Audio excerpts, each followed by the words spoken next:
ng bayan mo, vivo Jesus Nazareno.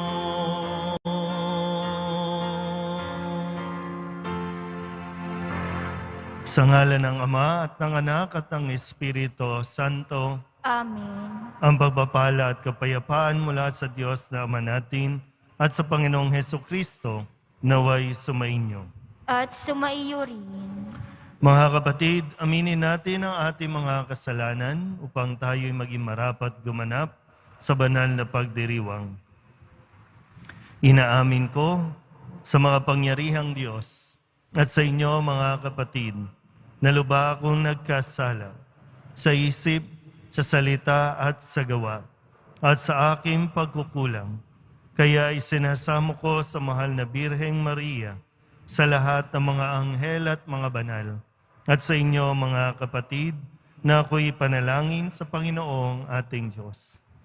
Kawaan tayo na makapangyarihang Diyos, patawarin tayo sa ating mga kasalanan at patnubayan tayo sa buhay na walang hanggan. Amen. Panginoon, kaawaan mo kami. Panginoon, kaawaan mo kami. Kristo, kaawaan mo kami. Kristo, kaawaan mo kami. Panginoon, kaawaan mo kami. Panginoon, kaawaan mo kami. Manalangin tayo. Ama naming makapangyarihan, lagi mong lingapin at patnubayan kaming mga kabilang sa iyong angkan. Sa tanging pag-asa naming ikaw ang nagbibigay, kami tangkilikin mo at laging subaybayan sa pamamagitan ni Jesucristo, kasama ng Espiritu Santo, magpasawalang hanggan. Amen. Magsiupo na po ang lahat. Pagbasa mula sa unang aklat ng mga hari. Noong mga araw na iyon, tumindig si Solomon sa harap ng dambana ng Panginoon. Itinaas niya ang mga kamay at nanalangin ng ganito: Panginoon, Diyos ng Israel, sa langit at sa lupa'y walang ibang Diyos na tulad ninyo. Tapat kayo sa inyong mga pangako, sa inyong mga alipin. Walang maliw ang pag-ibig na ipinadadama ninyo sa kanila habang sila'y nananatiling tapat sa inyo. Maaari bang manirahan sa lupa ang Diyos kung ang langit, ang kataas-taasang langit, ay di sapat na maging tahanan ninyo? Ito pa kayang hamak na tahanang aking itinayo? Gayunman, dinggin ninyo ang dalangin at pagsamo ng inyong alipin. O Panginoon, aming Diyos, dinggin ninyo sa araw na ito ang panawagan ng inyong alipin. Huwag niyong iwaglit. Sa inyong paningin, araw-gabi ang templong ito. Yamang kayo ay may sabi na ang pangalan ninyo'y mamamalagi rito. Sa gayon, maririnig ninyo ang bawat dalangin ng inyong alipin tuwing mananalangin sa pook na ito. Dinggin ninyo ang inyong alipin at ang inyong bayan tuwing kami mananalangin sa lugar na ito. Dinggin ninyo kami buhat sa inyong luklukan sa langit at patawarin ninyo kami. Ang salita ng Diyos. Salamat sa Diyos.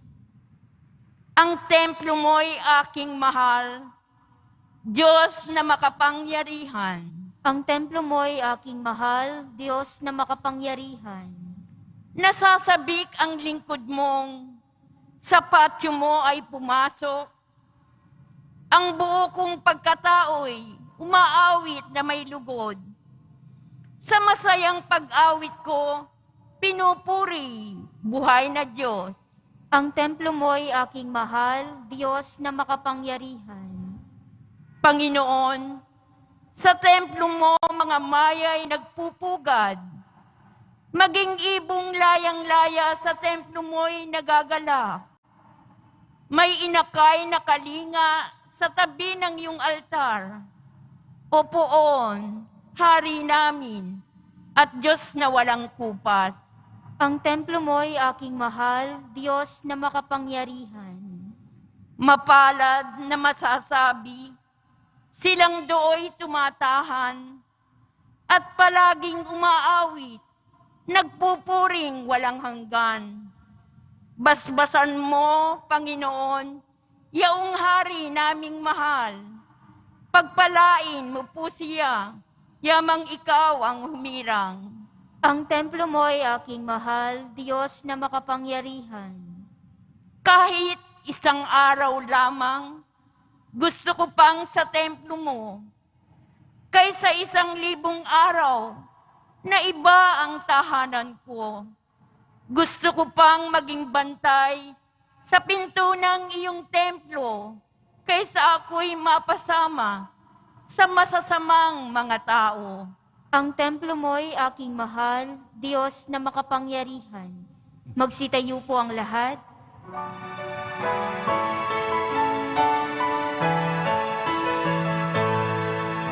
Hallelujah, Hallelujah,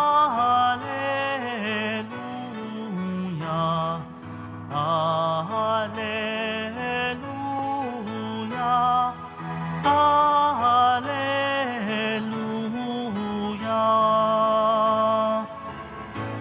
Sa salita mo akitin ang puso ko at loobin, nang ikaw ay aking sundin.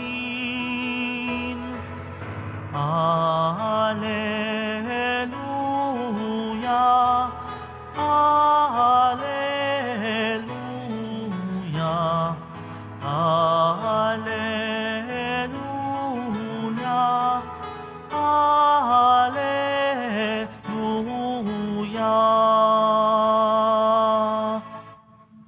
Sumainyo ang Panginoon. At sumaiyo rin. Ang mabuting balita ng Panginoon ayon kay San Marcos. Papuri sa iyo, Panginoon. Noong panahong iyon, may mga Pariseo at ilang iskribang galing sa Jerusalem na lumapit kay Jesus. Nakita nila na ang ilan sa mga alagad na Jesus ay kumain ng hindi muna naguhugas ng kamay sa paraang na ayon sa turong minana nila. Ang mga Hudyo, lalo na ang mga Pariseo, ay hindi kumakain hanggat hindi nakapaghuhugas ng kamay ayon sa mga turong minana nila sa kanilang mga ninuno. Hindi rin sila kumakain ng anumang galing sa palengke nang hindi muna ito hinuhugasan. At marami pang ibang minanang turo ang kanilang sinusunod, tulad ng tanging paraan ng paghuhugas ng mga inuman, ng mga saro, ng mga sisidlang tanso at mga higaan. Kaya't tinanong si Jesus ng mga Pariseo at mga iskriba, bakit hindi sumusunod ang mga alagad mo sa mga turo ng ating mga ninuno? Kumain sila ng hindi man lamang nagugas ng kamay ayon sa paraang iniuutos. Sinagot sila ni Jesus, tama ang hula ni Isaías tungkol sa inyo. Mapagpaimbabaw nga kayo, gaya ng kanyang isinulat. Paggalang na handog sa akin ng bayan ko'y paimbabaw lamang, sapagkat sa bibig at hindi sa puso ito bumubukal. Pagpurit pagsambang ginagawa nila'y walang kabuluhan. Ang utos ng tao ay itinuturong utos ng may kapal. Niwawalang kabuluhan nga ninyo ang utos ng Diyos. at ang sinusunod ninyo'y ang turo ng tao. Sinabi pa ni Jesus, kay husay ng paraan ninyo sa pagpapawalang bisa sa utos ng Diyos. Masunod lamang ninyo ang mga turong minana ninyo. Tulad nito, iniutos ni Moises, igalang mo ang iyong ama't ina, at ang magsalita ng masama sa kanyang ama o ina ay dapat mamatay. Ngunit itinuturo ninyo, kapag sinabi ng isang tao sa kanyang ama o ina, ang anumang maitutulong ko sa inyo ay korban. Alalaong bagay, inihahain ko ito sa Diyos. Hindi ba ninyo siya pinahihintulutang tumulong sa kanyang ama o ina? Sa ganitong paraay, niwawalang kabuluhan ninyo ang salita ng Diyos sa pamamagitan ng mga turong minana ninyo. At marami pang bagay na tulad nito ang ginagawa ninyo. Ang mabuting balita ng Panginoon. Pinupuri ka namin, Panginoong Hesukristo. Magsiupo na po ang lahat. Isang magandang araw po sa inyong lahat. Sa ating pong ebanghelyo sa araw na ito ay narinig natin ang paghaharap ng mga Pariseyo kasama ang mga iskriba na nagaling sa Jerusalem para makausap si Jesus. Hindi para magpaliwanag, kundi para manita, sitahin. At ang kanilang paninita, bakit hindi sumusunod ang mga alagad mo sa turo ng ating mga ninuno? Sabi po dito, ang mga Pariseyo, remind ko lang ulit, ang Pariseyo, mga iskriba, sila po ang namamahala at ang may responsibilidad na magturo at tiyakin na tinutupad ang mga turo o kautusan ng Diyos. Yan po ang kanilang, kumbaga, trabaho. Yan po ang kanilang, kung bakit sila Pariseyo at iskriba. Dahil sa kautusan. Pero sabi po dito, marami nang idinagdag ang mga Pariseyo, mga iskriba, mula doon sa 10 utos na ibinigay ng Diyos, marami pa silang ginawa, idinagdag, na kalaunan, mas importante pa yung kanilang mga idinagdag kesa sa orihinal na turo ng Diyos. Nakukuha po ba? Okay. So, kaya lumilipas yung mga panahon, siyempre yung mga bagong sulpot, mga bagong iskriba, Pariseyo, nawawala na rin doon sa dapat na ipinag-uutos o dapat na ipinatutupad. Kaya dito po, talagang medyo rigid na yung mga Pariseyo at iskriba na humarap kay Jesus dahil bawal kumain nang hindi naguhugas ng kamay. Yung pag sinabing bawal na hindi ka maghugas ng kamay, umaabot sa punto na kasalanan ang hindi maghugas ng kamay. Parang gano'n na yung dating. Paglabag yan sa kautusan, makukulong ka. Parang gano'n po yung dating. Kaya ngayon, nais na itama ito ni Jesus. Hindi naman masama po yun. No? Talaga naman, pag kumain ka ng marumi ang kamay, pwedeng may germs. Pero hindi mali na gawin yon, pero ang pinapaliwanag ni Jesus, baka nawakawala naman tayo, nakakalimutan natin yung pinaka-importante. Ngayon, sabi ni Jesus, mapagpaimbabaw. May dating ba pag sinabing mapagpaimbabaw? May dating, sa atin ba ngayon, sa lingwahe natin, may dating ba yung pag sinabing mapagpaimbabaw ka? Wala, no? Hindi masyado. Pag sinabi kasi mapagpaimbabaw, sa konteksto nito na ating pinagninilayan, sila kasi yung mga, yung mahilig lang manita, pero sila mismo hindi nila ginagawa. Sita lang ng sita. Okay. Paano ba natin mas maiintindihan ito? Yung papagpaimbabaw. Okay. Siguro mas magandang gamitin natin sa lingwahe natin, mapagkunwari. Wala pa rin? Hindi pa rin. Okay. Mas maganda siguro yung kaplastikan lang. Yan. Plastic. May dating na ba? Ayaw nyo pa kasi mapagpaimbabaw eh. Pero, ganun din. Kaplastikan lang ang ipinapakita natin. At kapag sinabihan ka ba na plastic, sa English mas maganda, no? Hypocrite, ipokrito, pakitang tao lang. Pag may nagsabi ba sa iyo nito, na alam mo, nagiging plastic ka, ipokrito ka, ang maganda kasi makita, ano yung nagiging reaksyon mo?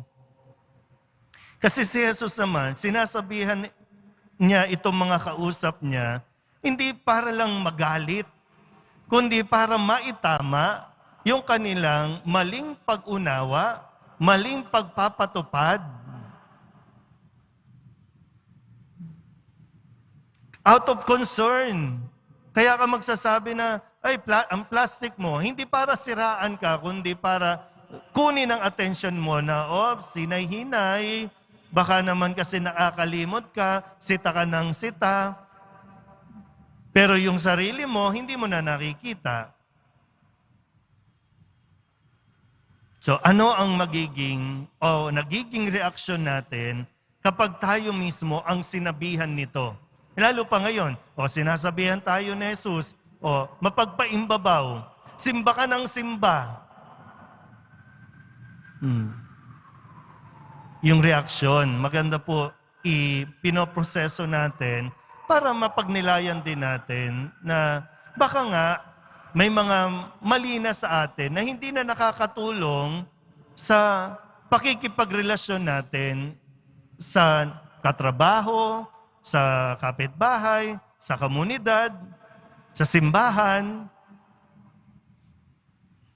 Kasi nababaliwala po ang lahat ng ating ginagawang pag-aalay ng misa, pagsisimba, pagrorosaryo. Kung lahat naman, hindi lang tayo aware, pero nagiging pagpapaimbabaw lang, pakitang tao lang kasi, tingnan natin ngayon, no?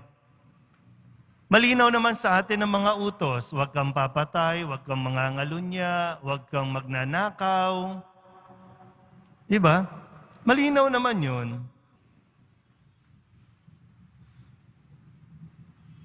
Galit na galit tayo kapag may mga nagnanakaw sa mga tindahan. Diba? Yung tindahan na yung sari-sari store. Galit na galit tayo sa mga hold-upper. Kapag may hinold up, sabihin pa nga natin, matanda na, hinold up pa, niloko pa.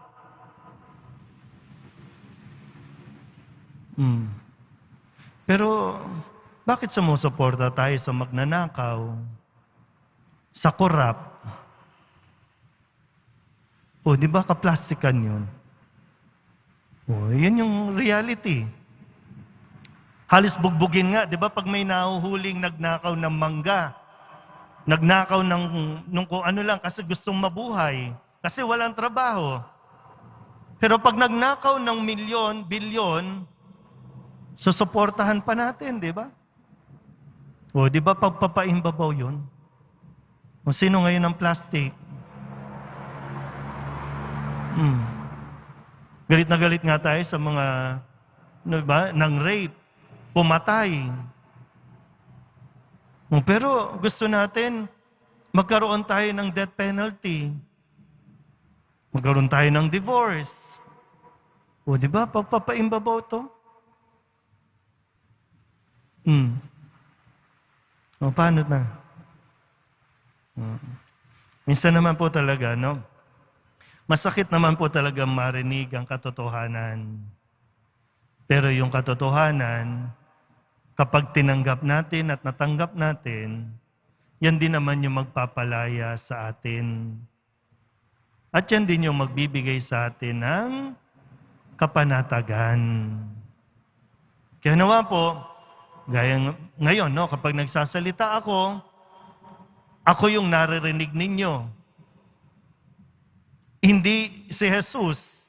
Yung sinasabi ko, ito yung sinasabi ni Jesus. Kasi sinasabi din ito sa akin bilang pari. Pero lahat tayo po, no, nawa ay mapagnilayan natin ng mabuti itong ating mga ginagawa sa harapan ng poong Nazareno. Mas maging totoo nawa tayo dahil ang Nazareno, totoo kapag kinakausap tayo. Totoo kapag hinaharap tayo.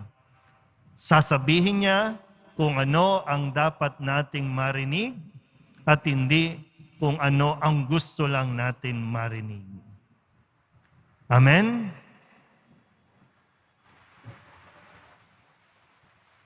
Magsitayo po ang lahat.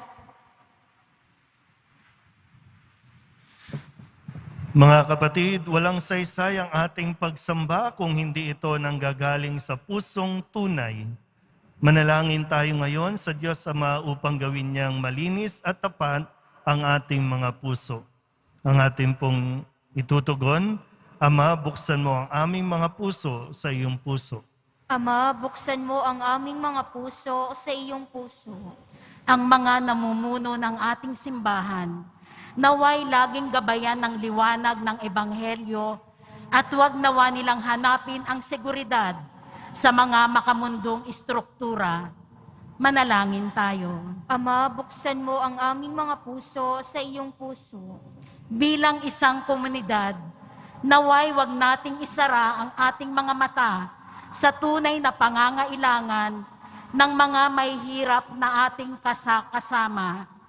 Manalangin tayo. Ama, buksan mo ang aming mga puso sa iyong puso. Ang mga may sakit naway mapalakas sa kanilang kahinaan at mapalaya sa kanilang karamdaman. Manalangin tayo. Ama, buksan mo ang aming mga puso sa iyong puso. Ang mga kapatid nating pumanaw na ay magkamit nawa ng kapayapaan ng Diyos.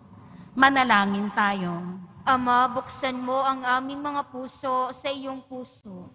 Idulog din natin sa Panginoon ang ating mga personal na kahilingan at mga panalangin para sa ating mga pamilya. Ganon din ang lahat ng mga misang pasasalamat, espesyal na intensyon at mga kaluluwa na hinihiling na ipagdasal sa misang ito.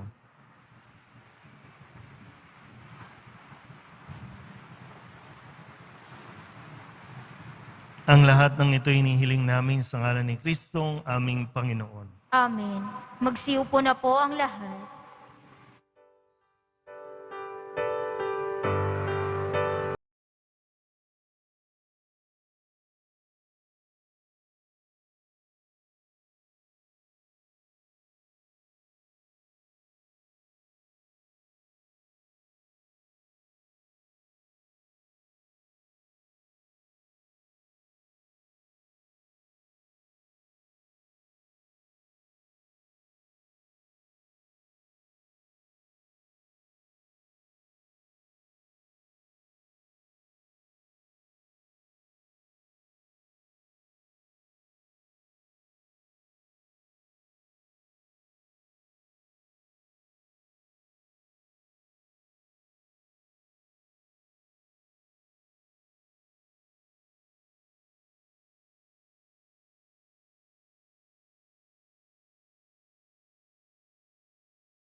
Magsitayo po ang lahat. Manalangin kayo mga kapatid upang paghahain natin ikalugdan ng Diyos sa mga makapangyarihan. Tanggapin nawa ng Panginoon itong paghahain sa iyong mga kamay, sa kapurihan niya't karangalan sa ating kapakinabangan at sa buong sambayanan niyang banal. Ama naming lumikha, ang pagkait inuming narito ay iyong ginawa upang mapalakas kaming mga mahihina. Ipagkaloob mong ito ay aming mapagsaluhan bilang pakikinabang sa buhay mong pang magpakailanman. Sa pamamagitan ni Jesucristo, kasama ng Espiritu Santo, magpasawalang hanggan. Amen. Sumainyo ang Panginoon. At sumaiyo rin. Itaas sa Diyos ang inyong puso at diwa. Itinaas na namin sa Panginoon. Pasalamatan natin ang Panginoong ating Diyos. Marapat na siya'y pasalamatan. Ama naming makapangyarihan, tunay ngang marapat na ikaw ay aming pasalamatan. Sa iyong paglingap at kagandahang loob, ang tao'y nilikha mo at pinangasiwa sa sansinukob. Sa hangad mong siya'y iwastong lubos, siya'y pinagdusa mo sa kanyang pagtalikod. Sa iyong paggiliw, iyong ipinahintulot na makabalik siya sa pamamagitan ni Kristo Jesus. Kaya kaysa ng mga anghel na nagsisiawit ng papuri sa iyo nang walang humpay sa kalangitan, kami nagbubunyi sa iyong kadakilaan. Santo, Santo, Santo, Panginoong Diyos ng mga hukbo, napupuno ang langit at lupa ng kadakilaan mo, o sana sa kaitaasan. Pinagpala ang naparirito sa ngalan ng Panginoon, o sana sa kaitaasan. Magsiluhod po ang lahat. Ama naming banal, ikaw ang bukal ng tanang kabanalan.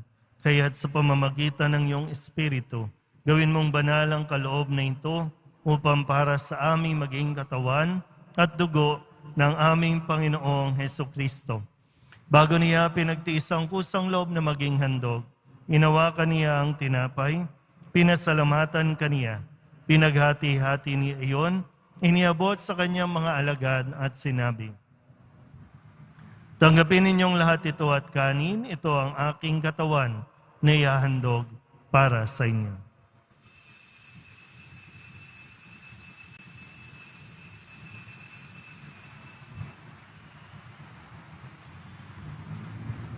Gayun din naman nang matapos ang hapunan, hinawakan niya ang kalis, muli kaniyang pinasalamatan.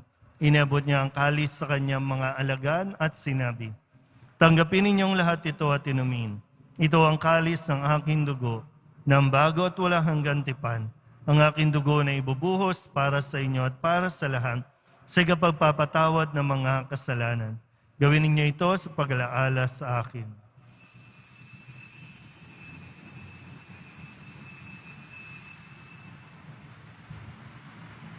Magsitayo po ang lahat. Ipagbunyi natin ang misteryo ng pananampalataya. Si Kristo'y namatay, si Kristo'y nabuhay, si Kristo'y babalik sa wakas ng panahon. Ama, ginagawa namin ngayon ang pag-alaala sa pagkamatay at muling pagkabuhay ng iyong anak, kaya tiniaalay namin sa iyo ang tinapay na nagbibigay buhay at ang kalis na nagkakaloob ng kaligtasan. Kami napapasalamat dahil kami iyong minarapat na tumayo sa harap mo para maglingkod sa iyo. Isinasamo namin kami magsasalo-salo sa katawan at dugo ni Kristo ay mabuklod sa pagkakaisa sa pamamagitan ng Espiritu Santo. Ama, lingapin mo ang iyong simbahang laganap sa buong daigdig. Puspusin mo kami sa pag-ibig kaysa ni Francisco na aming Papa at ni Jose na aming Obispo at ng Tanang Kaparian.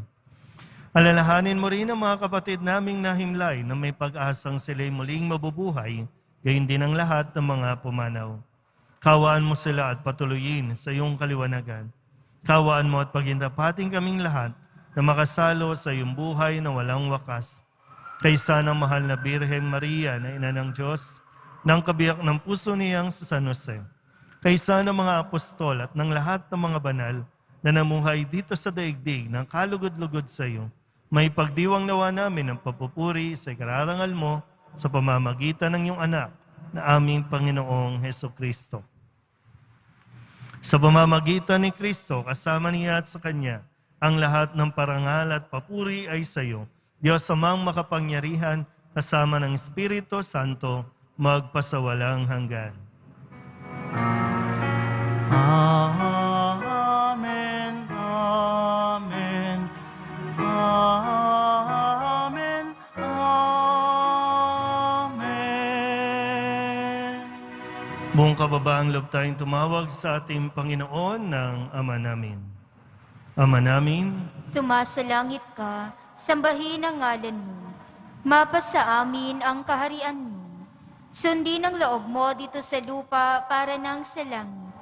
Bigyan mo kami ngayon ng aming kakanin sa araw-araw at patawarin mo kami sa aming mga sala para ng pagpapatawad namin sa nagkakasala sa amin. At huwag mo kaming ipahintulot sa tukso, at iadya mo kami sa lahat ng masama. Hinihiling namin kami iadya sa lahat ng masama, pagkalooban ng kapayapaan araw-araw, iligtas sa kasalanan, at ilayo sa lahat ng kapahamakan. Samantalang aming pinananabikan ang dakilang araw ng pagpapahayag ng tagapagligtas naming si Hesus Kristo. Sapagkat iyo ang kaharian at ang kapangyarihan at ang kapurihan magpakailanman. Amen. Panginoong Hesus Kristo, sinabi mo sa iyong mga apostol, kapayapaan ang iniiwan ko sa inyo, ang aking kapayapaan ang binibigay ko sa inyo. Tunghayan mo ang aming pananampalataya at huwag ang aming mga pagkakasala.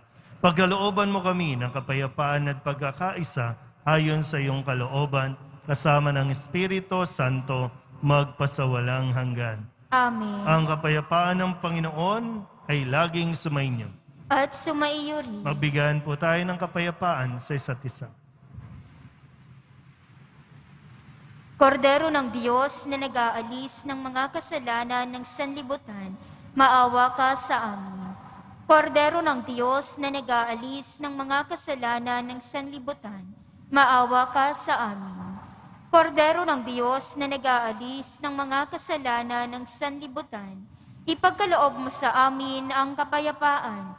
Magsiluhod po ang lahat.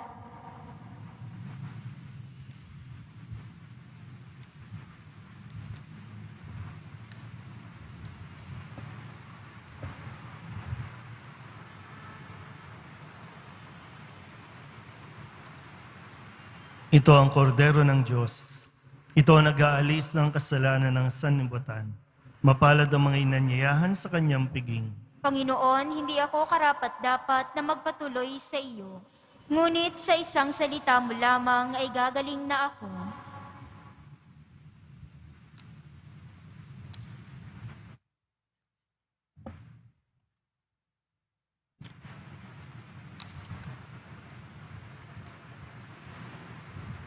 Katawan ni Kristo, Amen.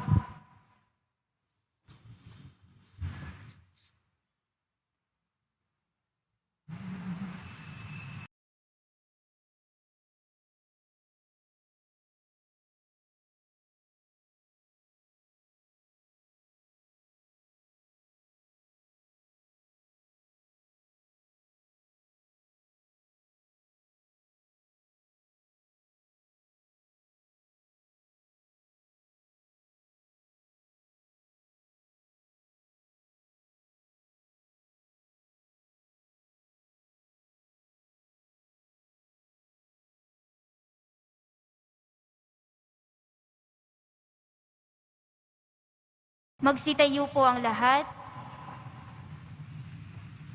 manalangin tayo. Ama naming mapagmahal, sa pagkait inuming pagkakaisa ang ibinigay, kami niloob mong makapakinabang. Kaysa ni Kristo kami naway makapamuhay upang makapamunga ng may kagalakan para sa kapakanan ng aming kapwa-tao sa sanlibutan. Sa pamamagitan niya, kasama ng Espiritu Santo, magpasawalang hanggan. Amen. Sumainyo ang Panginoon. At sumaiyo rin. Manalangin tayo para sa pagbabasbas. Mahal na pong Jesus Nazareno, inihayag mo sa pamamagitan ng krus ang walang maliw na pag-ibig ng Diyos sa sangkatauhan. Pakinggan mo ang kahilingan ng iyong angka na nagsusumamo sa iyo. Makamtanawa nila ang inyong katugunan at tanggapin ang kasagutan na may utang na loob na tinatanaw. Basbasan din po ninyo ang kanilang mga imahin at dasalan sa pamamagitan ng bendisyon na ito, naway maalala nila ang mga pangako nila noon sa binyag na ikaw ang kanilang ibigin at paglilingkuran bilang Panginoon magpasawalang hanggan. Amen. At pagpalain kayo ng makapangyarihang Diyos, Ama at Anak at Espiritu Santo. Amen. Umayo kayong taglayang kapayapaan ng poong Jesus Nazareno. Salamat sa Diyos. Magandang araw po.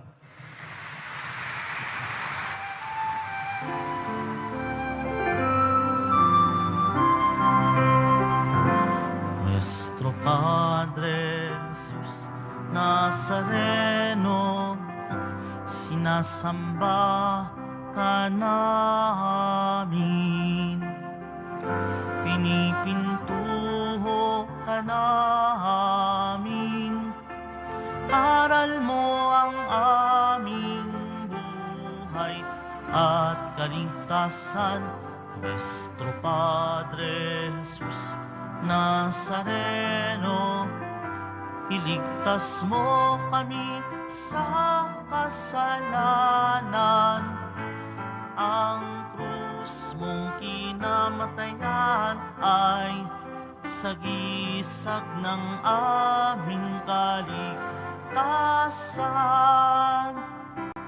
Nuestro Padre Jesus Nazareno, dinarangal ka namin.